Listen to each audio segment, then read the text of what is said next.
which recruits are going to play almost immediately, and Blue's the name. Remember it.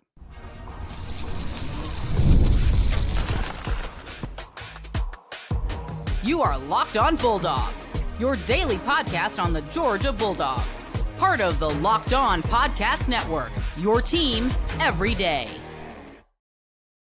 Welcome back, everybody. This is Locked On Bulldogs, part of the Locked On Podcast Network, your team every single day. I am Clint. Daniel is under the weather. We are sad to not have him because people love the banter. If you don't know that, well, welcome to the podcast. This is for fans, by fans.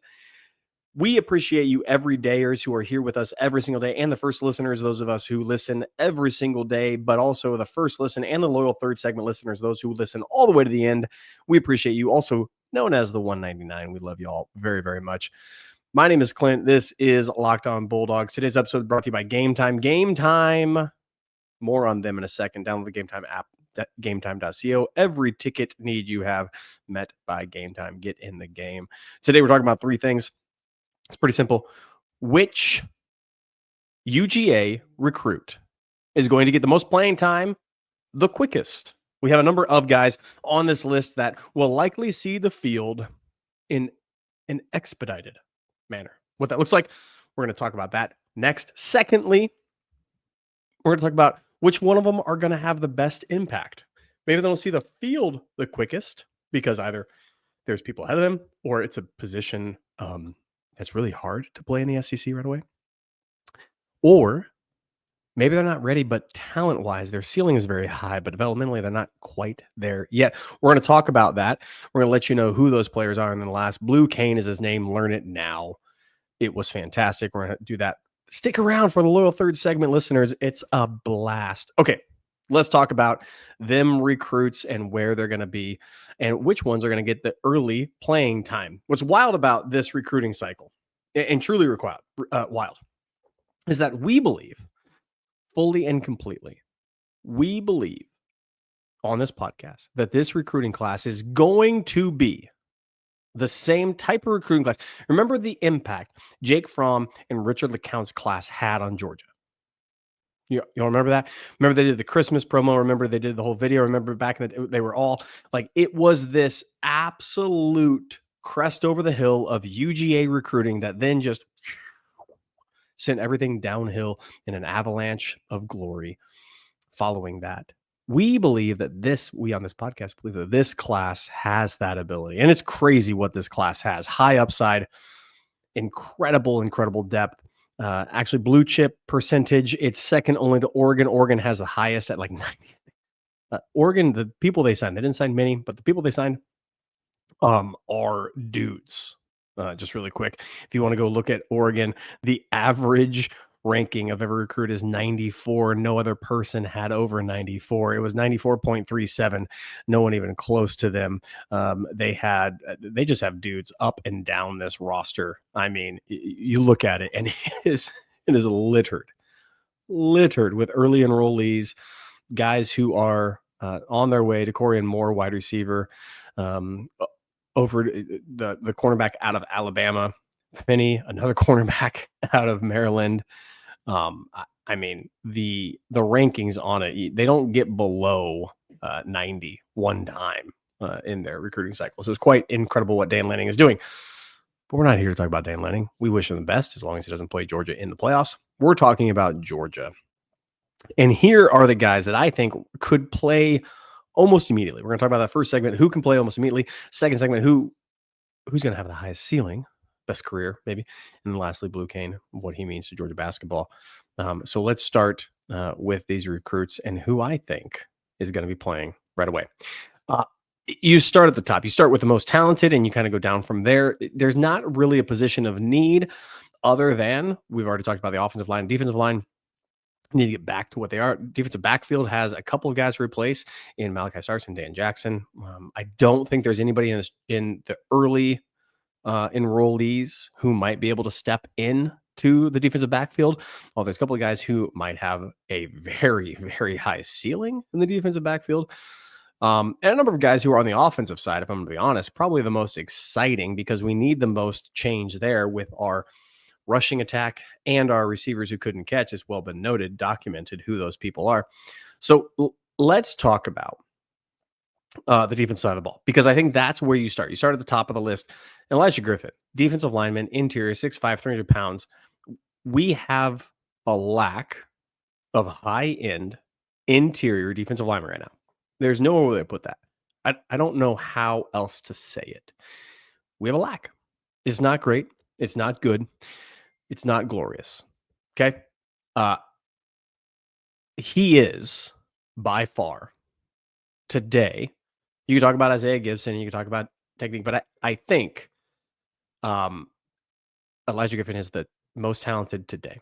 6'5", 300 pounds, third in the nation according to some, and he has there's a need for it. Defensive lineman, interior. We talked about the trenches, being able to push back that line of scrimmage. Kirby Smart has addressed that so defensively for Georgia right now, and he's going to continue to do so.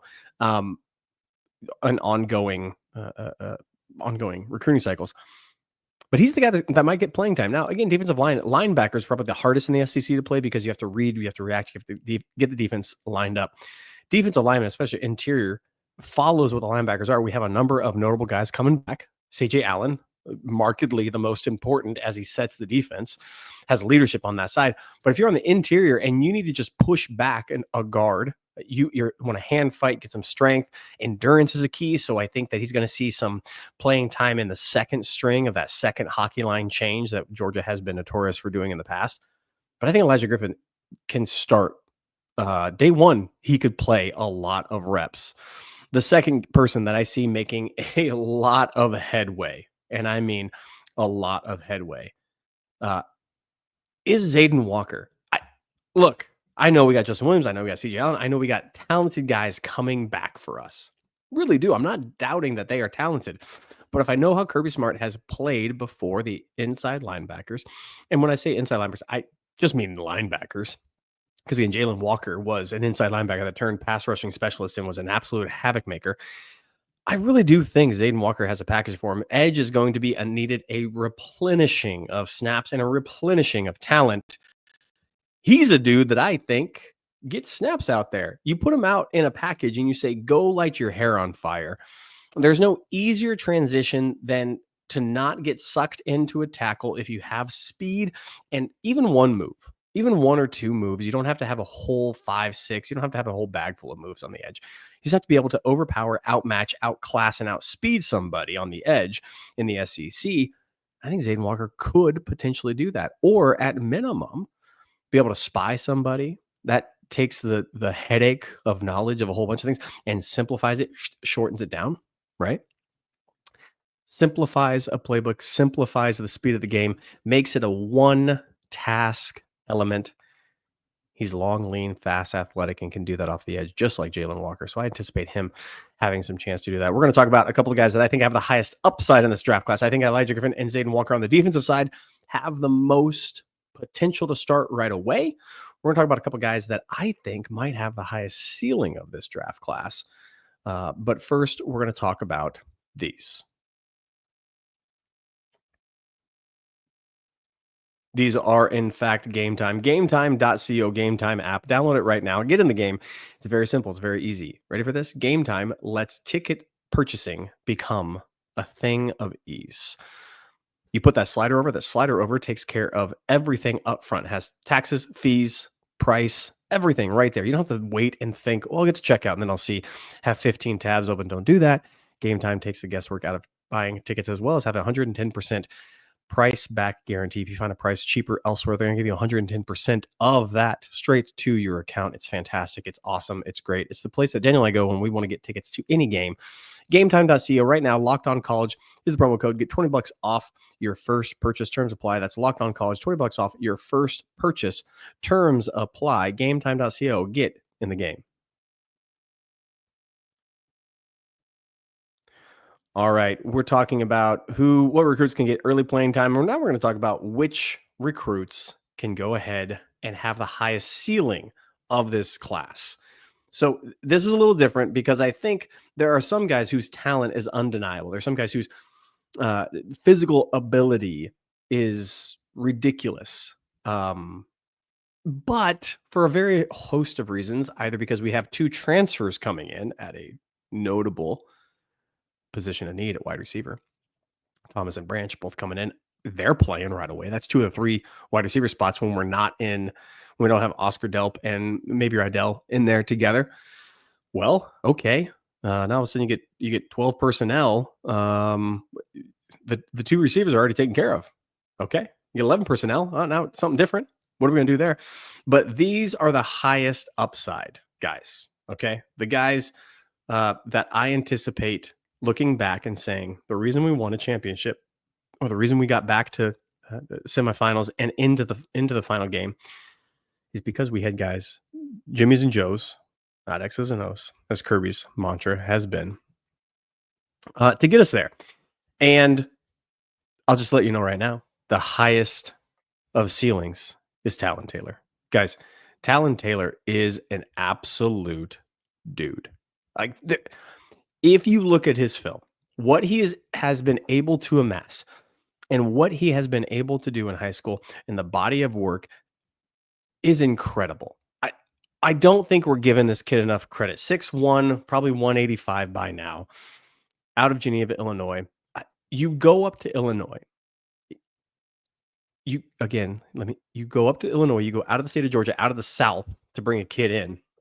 This kid had offers from every single program that you could ever imagine. Okay. And right now they use kind of silly words like he's spunky and he's spry and he's feisty just because he's a little slender. Stop talking. How many of y'all thought Ryan Williams needed to put on weight? I'm evoking the name Ryan Williams because Talon Taylor has the ability to game change like that. It's absolutely dynamic what he's able to do.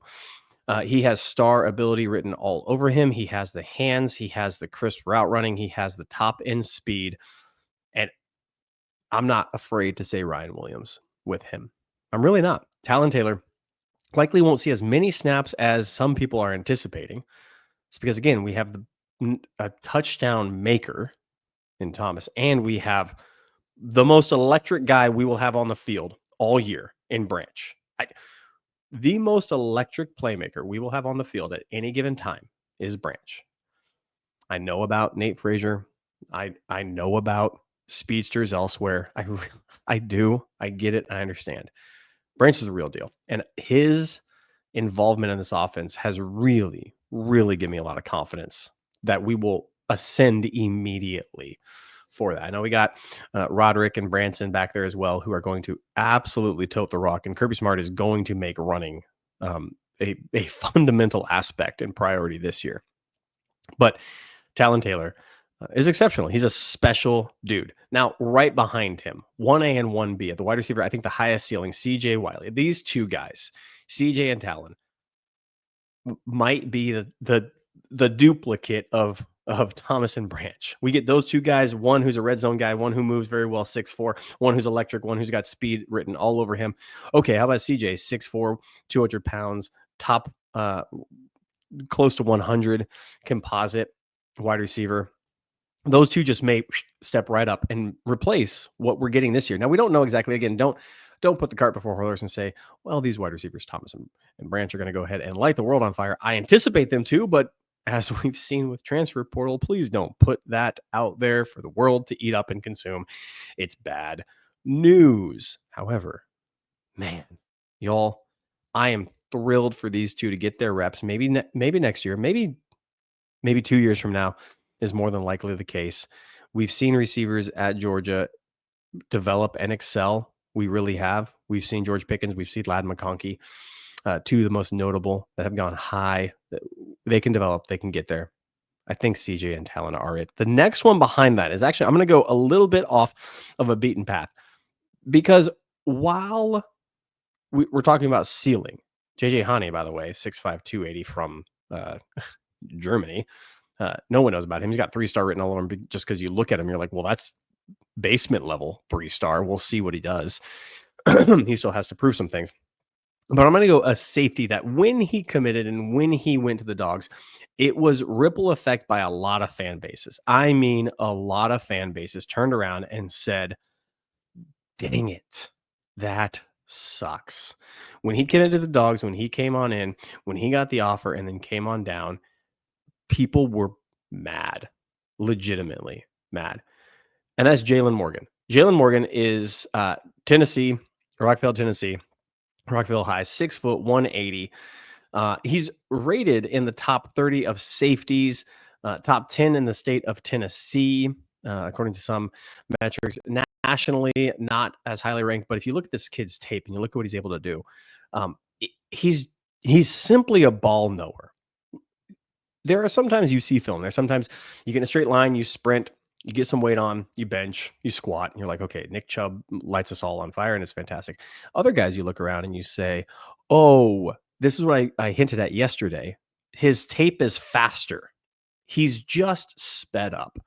Jalen Morgan, Anthony Crua, these are two guys, these are two names that when they committed, people's eyebrows raised. Other fan bases, other coaches, other notable personalities said, oh, dang, that's something. That's something we should all pay attention to. And it kind of went under the radar. So if I'm thinking ceiling wise, playing right away, maybe not. Maybe he is I love using this name because it was so indicative of how he was developed. Channing Tindall.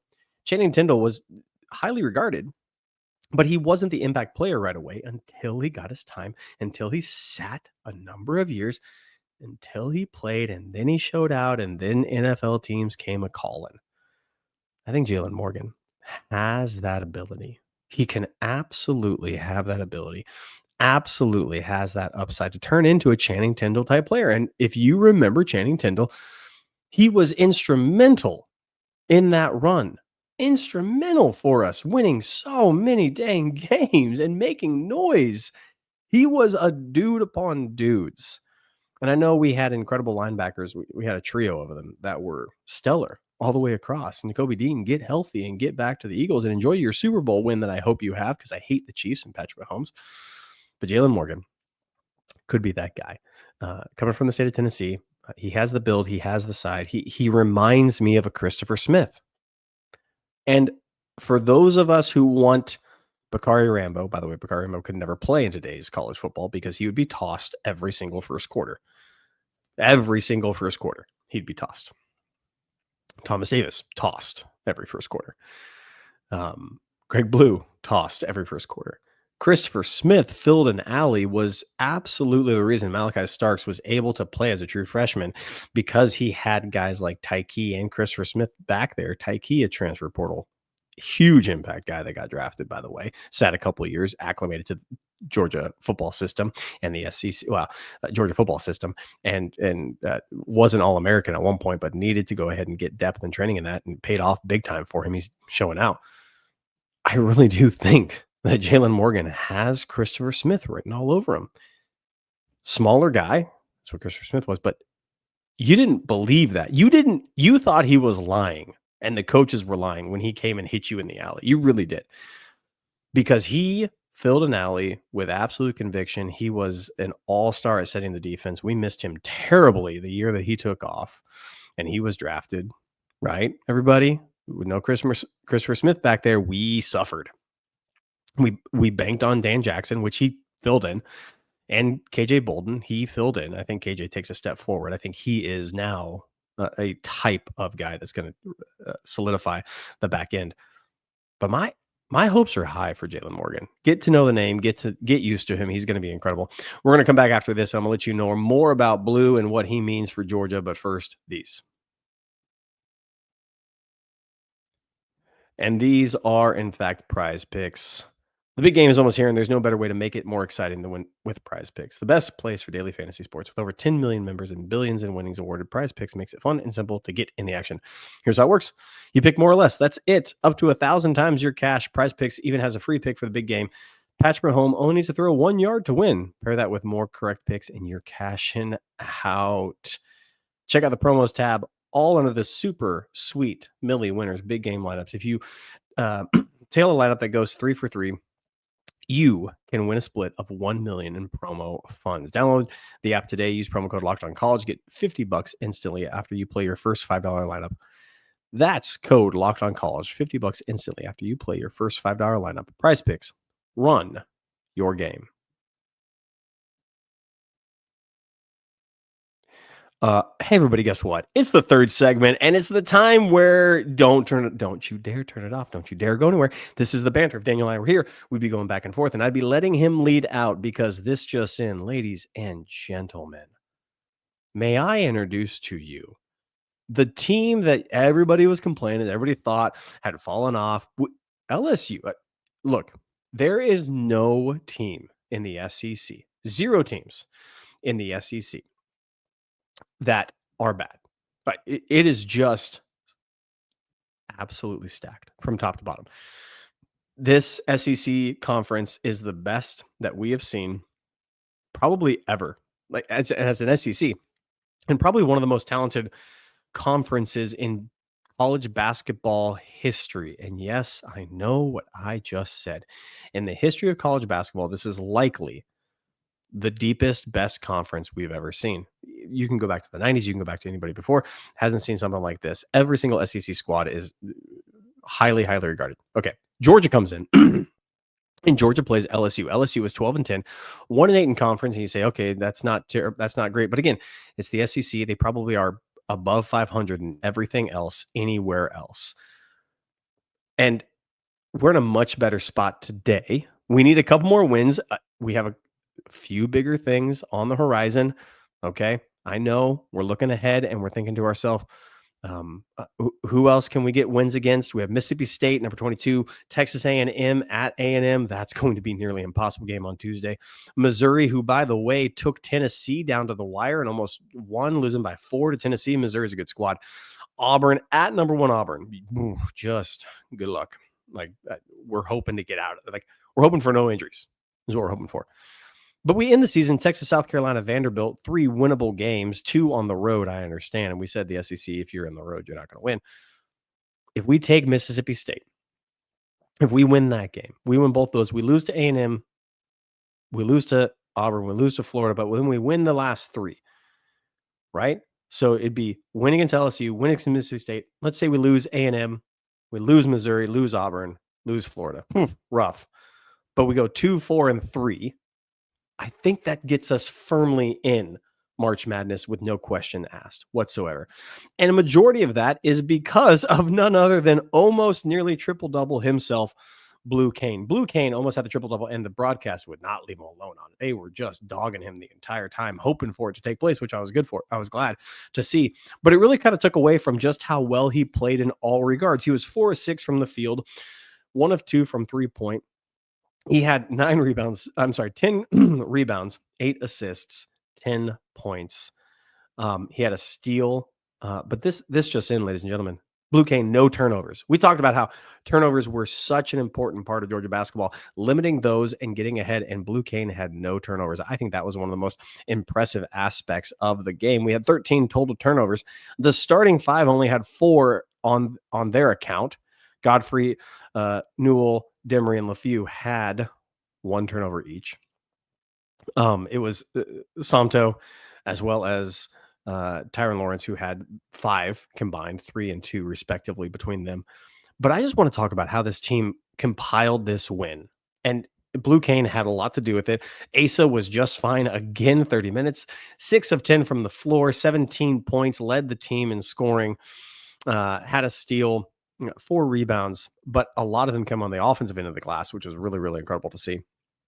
Godfrey, I thought, played amazingly. There were a couple plays down in the paint that he really established himself and made it so that the rest of the offense could do its thing. The ball movement was fine. There was movement on the floor without the ball. So not only was the passing crisp, but players were moving fluidly throughout the entirety of it. I think Godfrey, 12 points, but a lot of it was just presence felt on the inside. He established himself and established the offense.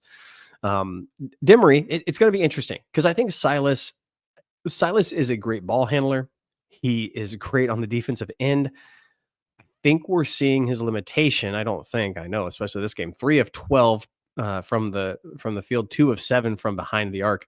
That's not going to cut it when we play the teeth of this schedule coming up. As I already mentioned, Missouri, A&M, Auburn, Florida. Those are all but certain losses so far. Missouri, a good squad, but the closest we can get probably to a win during those. We're going to need Silas to do something besides 3 of 12, 8 points total. He had a turnover. He had 5 assists, 6 rebounds to go along with that. But man, Silas, I need you to start hitting those shots. Sometimes it looks uncomfortable. Sometimes it looks awkward. Sometimes just out of the hand, you could tell right away that no, that's not going to do it. Nicola Few had a down game, but he didn't need to because Blue Cane stepped up. And so I think those guys are almost interchangeable on their impact. If one is up, one can be down. If they're both up, things are going great for us, or horrible because Ace is not on. But I think if both of them are getting going, our team is very, very good. Can we talk about Samto again? I'd love Samto Surreal. Played 15 minutes. He's not getting as many minutes as he was previously. That's, I think, the offensive side of the liability. He was 4 of 8 from the field, all of that within the paint. 10 rebounds in those 15 minutes. And most importantly, and most emphatically, the 3 blocks in which he was just demoralizing LSU and what they tried to accomplish. Samto Surreal, hunting blocks down. We've talked about it. It's almost like he's baiting a layup. Sometimes he's running behind and he's in trail position and he is baiting a layup. He's pumping off the gas. He's pumping off the gas because I think he's saying to himself, I'm going to get this. Just straight up, I'm going to get this. And I'm going to let you think that you can get it. He's hunting for him. He's looking for him. That block in which there was a pivot foot, tried to go off with an offhand to the rim, and Samto smacked that thing right into the third row. It was fantastic. The bench has been shortened. We've only got 4 reserves getting in there. I think the minutes are becoming increasingly harder to get. Blue Cane, Silas, and Asa all over 30 minutes. Godfrey was the swing in that with 21. Samto is a real deal guy. Montgomery played, I think, exceptional. Him and Godfrey and Montgomery both played meaningful offensive side of the board minutes. And it really impacted the entirety of the basketball team. Blue Cane's getting a lot of the attention, but Mike White has this team playing really well. It was at home. You need to win the ones at home. We beat LSU, who's 1-8 in conference play now. But hey, don't take that as a, well, I guess we can beat the bad teams. Y'all, we're going to hit a stretch just like we did before. We played Tennessee, Auburn, Arkansas, Florida. Those are 4 losses in a row. That was our biggest losing streak in the entire year. We're off of that. We get a win against LSU. I think we can sneak up on Mississippi State. They're a good squad. Don't sleep on them. We get them back at home Saturday. Be excited about the game. 3:00 my time. That's not 3:00 for y'all. 6:00 for y'all. 5 Central. Get on over there. Watch the game. Get in the steg. It's going to be exciting. Get that Blue Cane thing going. Raise it up. When Samto throws a ball into the third row, get excited for it, because I think just the 4 straight losses are going to be A&M, Missouri, Auburn, and Florida. And then we're going to win 3 in a row to end the season. That's my prediction. We are excited for it. We're excited for March Madness. This has been Locked On Bulldogs, part of the Locked On Podcast Network, your team every single day. We'll see you all next time when Daniel hopefully is healthy and back talking Georgia football and basketball. We'll see you guys then.